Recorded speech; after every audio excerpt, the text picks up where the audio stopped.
Bismillahirrahmanirrahim. Assalamualaikum warahmatullahi wabarakatuh.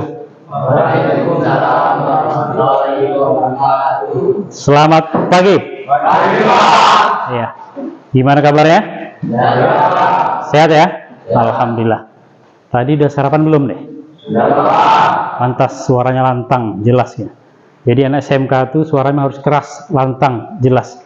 Ya, bagus kalau sudah sarapan karena sarapan itu penting ya. Ketika nanti kita mulai belajar belum sarapan, akhirnya apa? Kita nggak semangat ya, ngantuk bawaannya.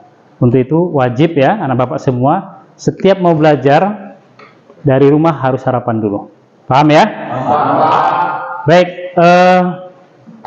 sebelum kita mulai mungkin itu bapak lihat ada sampah tuh. Nah, Reza, buang sampahnya ke belakang tuh nak, ya. Nah, di bawah meja tuh, ya. Taruh tong sampah di belakang sana. Ya, oke, sini udah bersih. Oke. Nah, silakan duduk kembali. Baik, ya, anak bapak semua, sebelum kita mulai pembelajaran, memang kita harus pastikan, ya, kita pastikan kelas kita tuh kondisinya harus sudah bersih dulu, ya. Jangan kita mulai belajar sementara kelas kita masih kotor atau jorok, nggak nyaman kita, ya kan? Karena dalam agama pun diajarkan ya, karena kebersihan itu sebagian dari iman. Pintar. Oke, baik.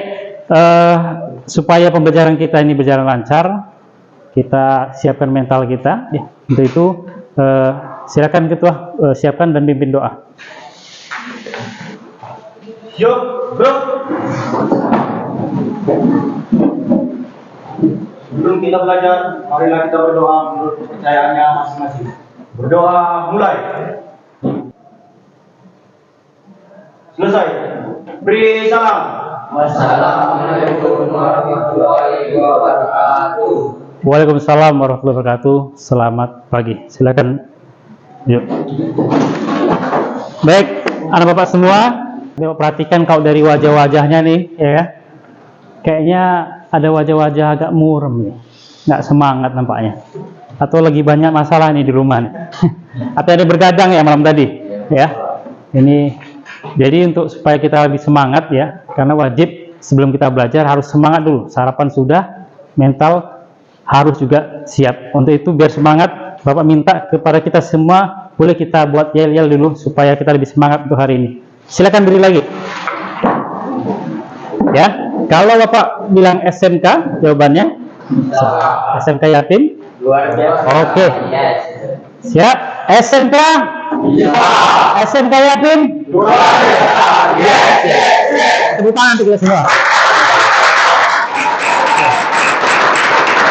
Silakan duduk kembali. Ya. Terima kasih ya.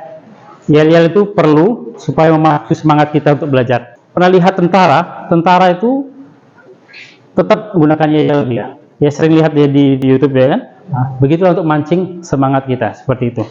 Baik, hari ini siapa yang tidak hadir? Ada yang tidak hadir, ketua? Oh banyak, 3 orang. Berapa orang? Siapa yang hadir, ketua? Fajar, ya Fajar. Wesley apa nih? Wesley apa? Alfa. Oh 3 orang ya. Berarti Alfa semua nih ya. Nah, ini perlu catatan juga nih. Kalau bisa ya, jangan sering-sering Alfa. Apalagi kayak si Fajar ini nampaknya sering Alfa dia ya. Nah, ini perlu diproses nih. Jadi yang seperti ini tidak boleh untuk dicontoh. Minggu lalu kita sudah belajar terkait dengan alat ukur mekanik, yakni jangka sorong ya. Dan kita belajar kemarin terkait dengan fungsinya, kemudian komponen-komponennya. Jadi pembelajaran kita hari ini ada tujuan pembelajarannya ya. Boleh minta tolong Bapak Anggi lah yang baca ya. Silakan coba dibaca. Anggi. Tujuan pembelajaran 1. Peserta didik mampu membaca dan kalibrasi alat ukur mekanik jangka sorong. 2. Peserta didik mampu mengaplikasikan penggunaan jangka sorong sesuai SOP, langsung bekerja kerja dan mampu menganalisis bagaimana penggunaan jangka sorong sesuai dengan kondisi benda kerja.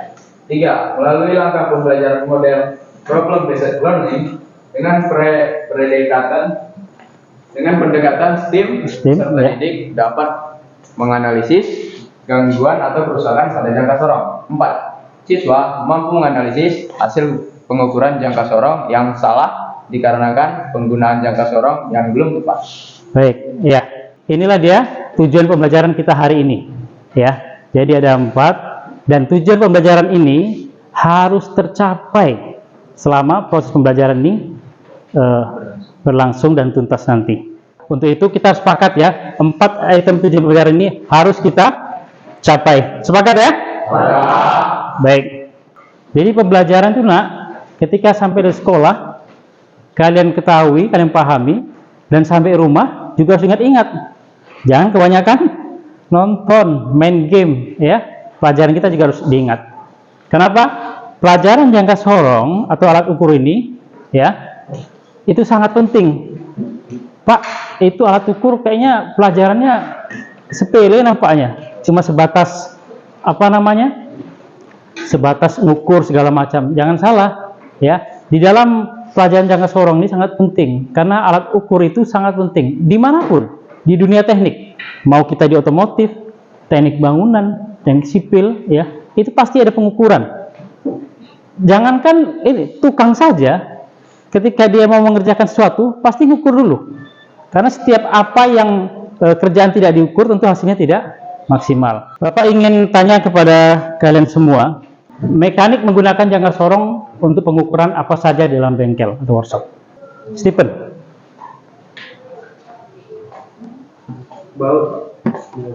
Untuk diameternya? Boleh, ya, bisa juga. Karena salah satu fungsi jangka sorong untuk mengukur diameter. Tapi yang lain mungkin, coba yang lain ada lagi? Di pembelajaran hari ini, kalau kemarin mungkin hanya sebatas informasi singkatnya atau teorinya aja, apa itu jangka sorong, fungsi-fungsinya, komponennya. Nah, hari ini kita belajar bagaimana cara membaca jangka sorong seperti tujuan tadi, ya. Kemudian bagaimana cara menggunakannya, sekaligus bagaimana kita bisa mengaplikasikannya ke benda kerja. Nah, kemudian setelah itu kita juga menganalisa apa saja masalah-masalah atau kerusakan di dalam jangka sorong ini. Dan terakhir kita juga menganalisa kira-kira apa sih penyebab ketika menggunakan jangka sorong itu terkadang ukurannya selalu berubah-ubah atau tidak sama, ya, seperti itu. Nah, ini untuk terkait dengan jenis-jenis jangka sorong, ya. Itu ada ketelitian 0,02, 0,05, ketelitian 1/128 inch, dan ada juga jangka sorong berdasarkan jenisnya ini, jangka sorong analog, kemudian jangka sorong digital, lanjutnya jangka sorong arloji atau jam, jangka sorong ketinggian. Ini jangka sorong analog. Nah, kalau itu di layar, ini yang realnya, ya. Bapak demokan ke kalian biar nampak. Nah, inilah jangka sorong, ya. Di sini ada namanya apa? Rahang bawah. Rahang bawah ini untuk pengukuran apa nih? Diameter luar, ya. Kalau rahang atas ini untuk diameter bagian dalam. Kita masuk ke cara membacanya. Baik, ya. Dalam membaca jangka sorong ini, nak, ini ada tadi yang kita contohkan ada 2 jenis ketelitian. Yang pertama 0,02, kemudian ada 0,05. Ini yang umum, ya. Lebih jelasnya supaya kita semua bisa memahami. Cara mengukurnya bagaimana? Cara membacanya? Lihat di atas tuh. Di situ ada garis yang panjang. Bagian utama itu disebut dengan skala utama, ya. Ada angka 0 sampai dengan 60 itu, kebetulan di gambar tuh. Itu ada skala utama, ya. Kemudian yang di bawahnya itu ada skala Vernius atau Nonius, ya. Nah, coba lihat di sini. Bagaimana cara melihatnya? Kita lihat angka garis di atas. Berapa angkanya situ? Kita hitung sini. Ada 9, belum sampai 10, ya. Kemudian yang di bawahnya skala Noniusnya kita lihat ada berapa? Kita hitung, ya. 1, 2, 3, 4 sampai dengan 13. Ya, maka rumusnya gimana? 13 dikali 0,02 sama dengan 0,26. Maka ditambahkan skala utama tadi berapa? 9. Kemudian ditambah 0,26 menjadi 9, seperti itulah ya cara menghitungnya. Kemudian bagaimana kok untuk 0,05? Nah, kebetulan yang Bapak pegang ini adalah 0,05. Bagaimana cara bacanya? Cara bacanya ya sama. Kita lihat di sini. Berapa skala utamanya? 16. Dari mana hitungnya? Nih, satu garis ini baca. 1, 2 terus sampai dengan sini. Terbacalah dari sini adalah 16. Kemudian skala Anonius yang di bawah. Kita lihat ada berapa nih? Ini 0. 0,5, 1, 15. Terus sampai berapa garis ya? 1, 2, 3, 4, 5, 6, 7. Nah, 7. Skalanya berapa? 0,05. Berarti 7 dikali 0,05 hasilnya 0,35. Berapa pengukurannya? 16 ditambah 0,35 hasilnya. Nah, itu rumusnya, nak. Supaya lebih jelas nanti diskusi ya. Karena dengan diskusi nanti anak-anak Bapak setiap kelompok ini pasti akan bervariasi. Bapak kemarin sudah bagikan di grup kalian kelompoknya. Baik, silakan susun kelompoknya.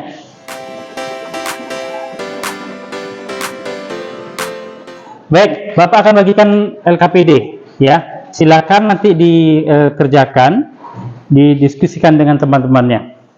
Ini kelompok 1. Bapak ingin tanyakan ya pada kelompok semua nih 1, 2, 3 sampai dengan kelompok 5 ya. Mengapa mekanik pada saat melakukan pengukuran menggunakan jangka sorong hasil yang ditemukan seringkali tidak tepat, padahal kadang benda kerja yang diukur itu tetap itu. Ini contohnya nih, mekanik ya itu mengukur benda kerja. Ketika diukur, nah ketemu 70,25 gitu. Oke. Kemudian belum pas. Coba diukur lagi lah. 71,45. Kok berubah lagi nih? Nah, kira-kira apa yang menyebabkan mekanik itu hasil pengukurannya bisa berubah? Coba kira-kira apa? Kenapa? Kerjakan LKPD-nya sekaligus diskusikan masalah yang Bapak sampaikan tadi.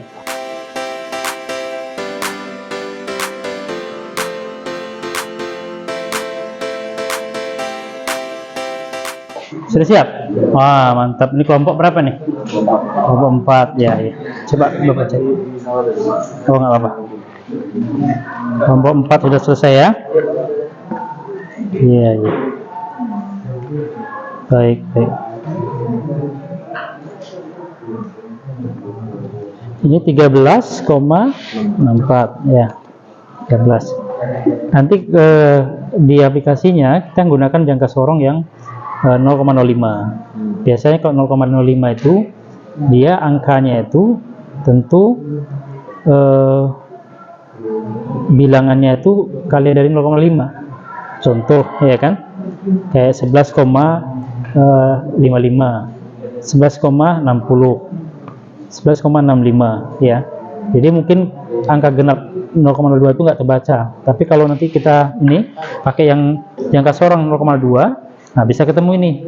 Tapi kalau 0,05 dia lebih besar lagi ininya ya, jadi nggak ketemu dia. Tapi nanti waktu menggunakan pakai ini saja nanti jangka sorong yang skalanya 0,02 supaya ketemu ya. Tapi nggak apa-apa, ini lepas ini 13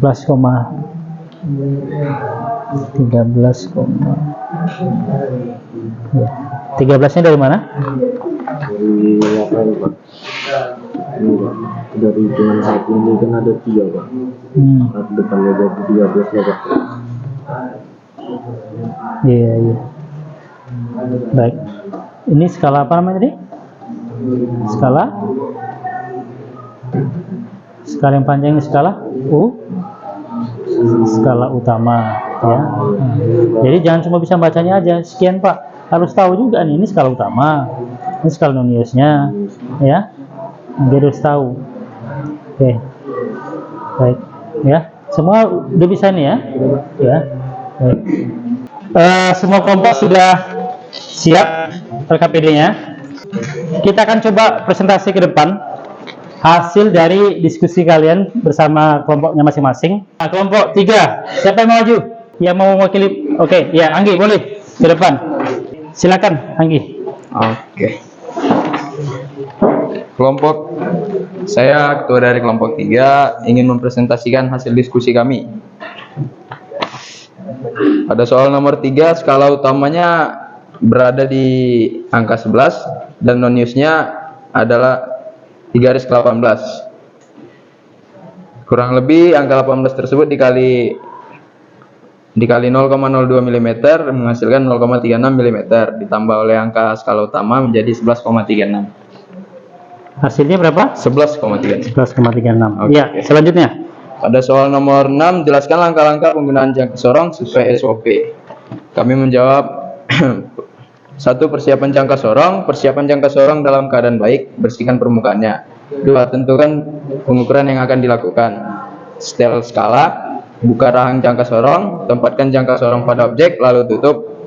Lalu rekam dan periksa kembali hasil. Pada soal nomor 7, analisa apa saja penyebab hasil pengukuran jangka sorong sering tidak tepat. Mungkin karena dalam membaca kurang fokus atau memang salah membaca, atau mungkin kerusakan alat, kotor atau debu yang mengganggu, dan ketidaksempurnaan benda yang diukur. Pada nomor 8 kami belum menjawab semuanya. Oh, baik. Oke, terima kasih. Kita kasih plus untuk Anggi.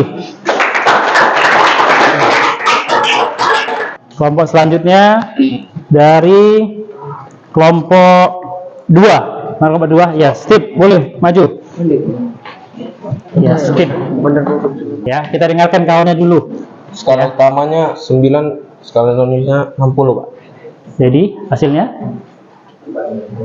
9,60 Pak. ya, untuk yang nomor 2 ya. Kemudian Nomor 2, jelaskan langkah-langkah penggunaan jangka sorong sesuai SOP. Cara menggunakan jangka sorong. Yang pertama, mengetahui bagian-bagian jangka sorong.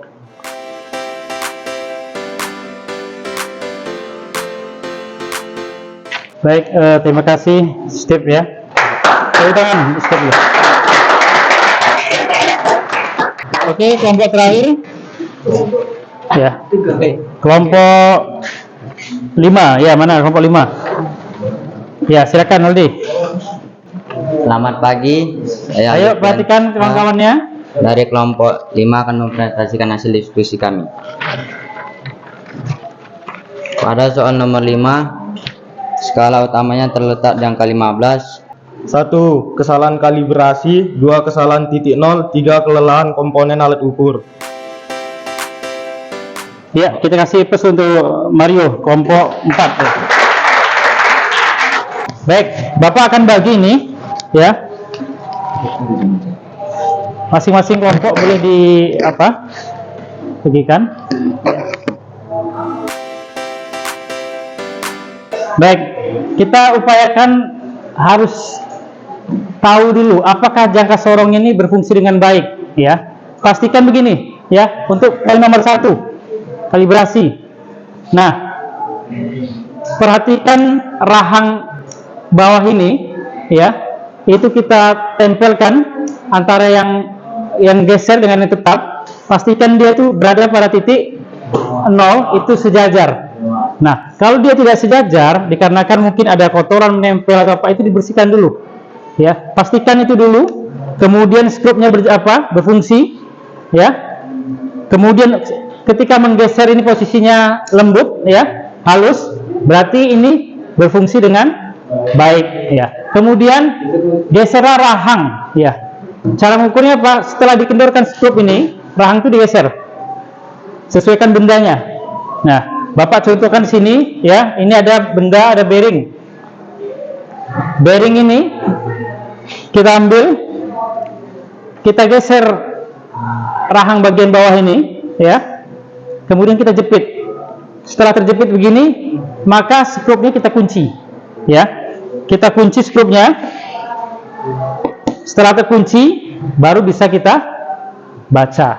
Jangan sampai ketika kita belum kunci kita baca. Kadang ketika menarik bendanya itu akan terjadi pergeseran, ya. Nah, seperti itulah kurang lebih sistem pembacaannya.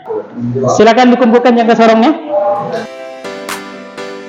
Dari diskusi ataupun tampilan dari kawan-kawan kalian tadi yang sudah maju, ada beberapa catatan, ya, yang Bapak lihat terutama di kelompok 1.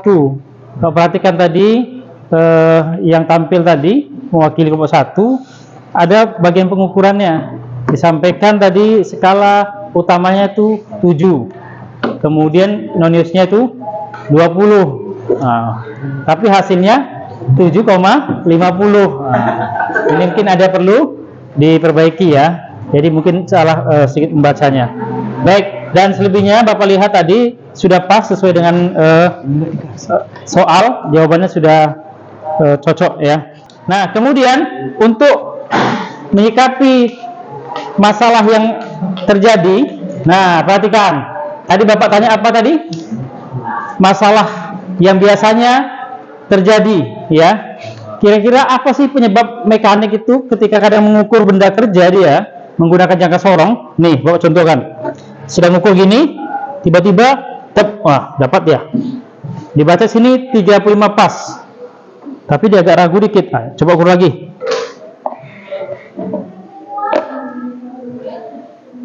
Ternyata 34. Nah, ini mana yang benar nih? Nah, terkadang seperti itu. Ya, ini beresiko. Karena ketika mengukur jangka sorong ini harus jelas, ya. Apa penyebabnya? Kira-kira apa? Setelah kalian tadi analisa. Nah, jawaban kalian tadi bisa dipahami dan hampir mendekati betul, ya. Tapi mungkin perlu ditambah dan diperbaiki. Nah, lihat di slide. Ini dia faktor yang mempengaruhi hasil pengukuran jangka sorong. Yang pertama, ketelitian alat ukur. Nah, kita harus tahu dulu. Kadang mekanik ini asal baca, mungkin kompetensinya belum maksimal, sehingga ketika baca nggak dilihat. Oh, ini ketelitiannya rupanya 0,05, nggak pas dia. Sementara dia bacanya dengan cara 0,02. Jadi seperti itu kadang biasanya. Kemudian keterampilan mengukur, ya. Mencakup keterampilan menggunakan alat ukur dan keterampilan membaca hasil pengukuran. Artinya ada beberapa mekanik ataupun seorang teknisi yang memang belum mampu secara maksimal membaca jangka sorong, ya. Contoh ketika pas diukur membaca mencari garis yang sejajar antara non-news dengan utama ini kadang masih ragu, ya. Kadang ini mana yang pas, atau mungkin pengaruh juga pada mata, ya. Mungkin sudah ini nggak begitu ini. Kayak Bapak ini pakai kacamata kan, tapi Bapak pakai kacamata Bapak masih ini, masih jelas, ya. Karena ini kacamata ini bahaya nih. Kacamata ini tembus ini nih, ya. Tembus apa namanya? Oh, bukan tembus pandang, bahaya nanti kan. Enggak, ya. Kurang lebih seperti itu. Artinya apa? Keterampilan membaca alat ukur yang dimiliki mekanik itu kurang maksimal atau tidak begitu kompeten. Kemudian faktor luar. Nah, faktor luar ini juga pengaruh. Apa itu? Contoh, ketika mengukur, apa itu? Mencakup getaran, kenaikan dan penurunan suhu signifikan, dan fluktuasi tegangan listrik, macam-macam. Faktor ini, luar ini contoh. Ini Bapak mengukur. Tiba-tiba, coba kamu nak berdiri. Nah, berdiri, kamu lihat. Kesenggol Bapak ceritanya. Nah, goyang, tersenggol. Jadi getaran. Wah, bisa jadi karena itu. Atau bahkan yang lebih seram. Apa? Ketika kita lagi ngukur, ini mekanik lagi ngukur, tiba-tiba terjadi gempa, ya kan? Oh, gempa ini, otomatis berubah, ya kan? Kenapa? Ada getaran. Nah, itu pengaruh dari faktor luar. Jadi banyak faktor, ya. Jadi terpecahkan, ya. Masalahnya kenapa kadang mekanik itu membaca alat ukur jangka sorong ini kadang sering nggak tepat, ya. Jadi banyak faktor tadi. Sudah paham, ya? Baik. Bapak rasa itu untuk materi kita sudah tuntas. Tentu karena sudah mulai masuk di penghujung, Bapak ingin perwakilan dari kalian, ya, atau satu orang saja mewakili untuk menyimpulkan nih, apa hasil pembelajaran kita pada hari ini. Ayo semangat Anggi, simpulkan, silakan Anggi. Di situ juga boleh, nggak apa. Oke, pada intinya pembelajaran kita kali ini kesimpulannya kita bisa menjadi tahu bagaimana cara mengatur yang baik dan benar, faktor-faktor yang membuat alat ukur tersebut tidak presisi, atau kejadian atau problem-problem yang terjadi yang membuat alat itu rusak. Iya. Itu aja. Baik, terima kasih Andi. Kita kasih plus dulu untuk baik. Kemudian ya, tugas untuk individu Bapak sudah sampaikan di Google Form, ya. Silakan dibuka Google Formnya, buka HP-nya, kerjakan di Google Formnya, ya. 5 menit saja. Ya, ketika kalian kerjakan di Google Form, nanti langsung masuk ke laptop Bapak, ya. Nanti Bapak sudah bisa lihat hasilnya. Ya, ini tugas individu, silakan kerjakan masing-masing, ya.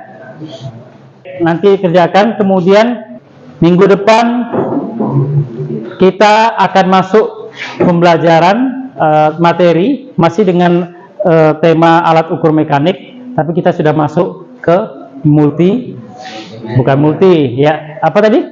Micrometerscope, ya. Jadi siapkan, boleh nanti di rumah cari lagi referensi. Ketika nanti belajar dengan Bapak di minggu depan, sudah ada gambarannya. Tadi Anggi sudah menyimpulkan pembelajaran. Nah, Bapak ingin tahu nih, refleksi, ya, bagi kita, bagi anak Bapak, ya. Ini tadi Mario Anggi sudah, Bapak minta Mario lah. Kira-kira apa perasaannya belajar pada hari ini? Boleh berdiri, Mario. Nah, sampaikan aja. Ini refleksi nih. Nggak usah takut-takut. Sampaikan saja. Senang, ya. Mengetahui tentang semua apa orang tua. Iya. Udah tahu ya, udah paham ya. Baik. Berarti artinya tujuan pembelajaran kita tadi yang ada 4 item tuh sudah tercapai. Ya. Kita kasih plus untuk kita semua. Silakan rapikan kembali bangkunya. Nah, ya, sudah rapi ya. Baik, kalau sudah rapi, ini saatnya kita menutup pembelajaran. Kembali, siapkan ketuanya.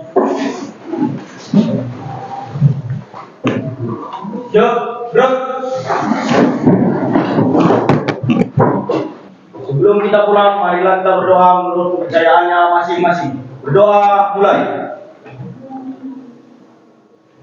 Selesai. Beri salam. Assalamualaikum warahmatullahi wabarakatuh. Waalaikumsalam warahmatullahi wabarakatuh. Selamat siang. Siap. Baik, ya. Hati-hati ya. Langsung pulang ke rumah.